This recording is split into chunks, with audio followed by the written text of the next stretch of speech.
I have a very distinguished guest with me. She's an expert on internationalization of higher education, Dr. Darla Deardorff, Executive Director of AIEA. AIEA is a leadership organization in internationalization of higher education. And Darla, welcome to our show. Thank you very much.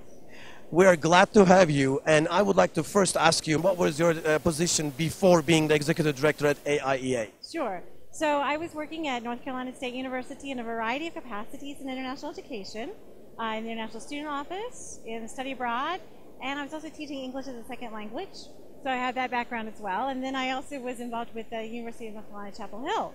And then Duke came to host AIEA, and so I have now been at Duke for quite a while in the capacity of a research scholar, and then also in terms of executive director of this leadership organization, which has members from around the world.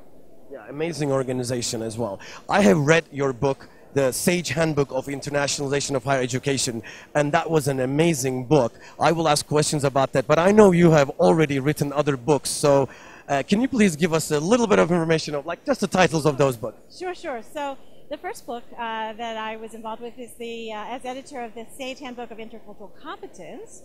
And then also I was involved in putting together Building Cultural Competence, which is a very practical book of activities that university leaders and teachers can use. I also put together, more recently, Demystifying Outcomes Assessment for International Educators, because assessment is really quite a hot topic now. And then previously, I also did an English as a second language textbook through the University of Michigan Press, called Beneath the Tip of the Iceberg. 5 books.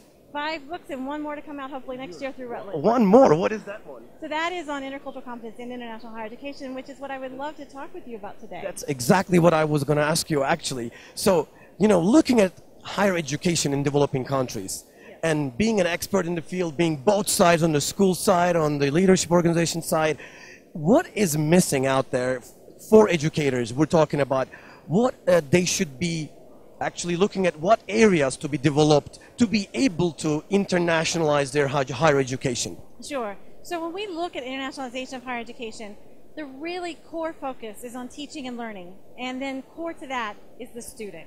And so I really feel like not just in developing countries, but every university around the world really needs to be looking at the student and what we can do, and particularly in terms of intercultural competence. So there's a chapter in the Sage Handbook you mentioned about how intercultural competence is an emerging focus of international higher education around the world.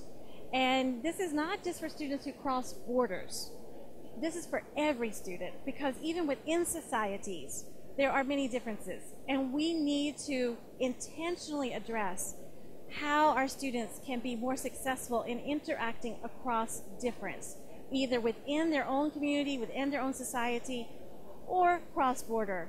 Because the reality is we're surrounded by diversity. Thank goodness, it's a wonderful world to live in with all the diversity we have, but within that diversity, we need to really be intentional about how to help students navigate that diversity. And then we need to go a step beyond that. So it's not just about our students and helping them and being very intentional on how do you navigate that difference and be successful within that, but what about our academics? And how can we work better with our academics in terms of having them be able to navigate and help guide those students in terms of intercultural competence development. And so it's not just students, but it's also our academics. And then we can even take that out to the local community around us, because this is not just for those who are in higher education, it's for everyone. And in the end, it's about how do we learn to respect each other despite the fact that we may not agree. How do we learn to be good neighbors with each other and build those relationships? So this is really important, and basically we are living in a world where everyone is different, you're saying, but on the educator's side, how can this be achieved? Can you just give one step, like a to-do? What would yours first to do? Sure. So very practically speaking, I mean, obviously, I think a lot of times people would say, well, let's just get students to go to another place, or let's get those academics to another location. That's wonderful, but the reality is that can't happen for everyone. And so then we need to look at, for example, the curriculum. How in the curriculum, how are we addressing different perspectives? How are we addressing not just the knowledge, we need to go beyond knowledge to look at how are we addressing skills and attitudes in what we are teaching and in how we are teaching. And so really taking a careful look at that is really important. And in terms of working with academics, really engaging them in that dialogue, and for students as well. And we're all in this together. And so I think that's really important to look at both the curriculum and then looking at how we can better support our academics as partners in this, in terms of what does this mean to be interculturally competent. Interculturally competent, that is great chapter on your book. Do you see that at any point the educators in other side of the world, in their business ethics, in their way of doing partnerships, do you see any areas to be developed there? Absolutely. I mean, the whole ethics piece, that's a really hot topic as well. And then you get into questions of ethics according to whom and so on. But yeah, I think that's really an area that we need a lot more work around. And so I think that's an important one for us to continue to address together as international educators, is looking at the ethics in partnerships, in exchanges.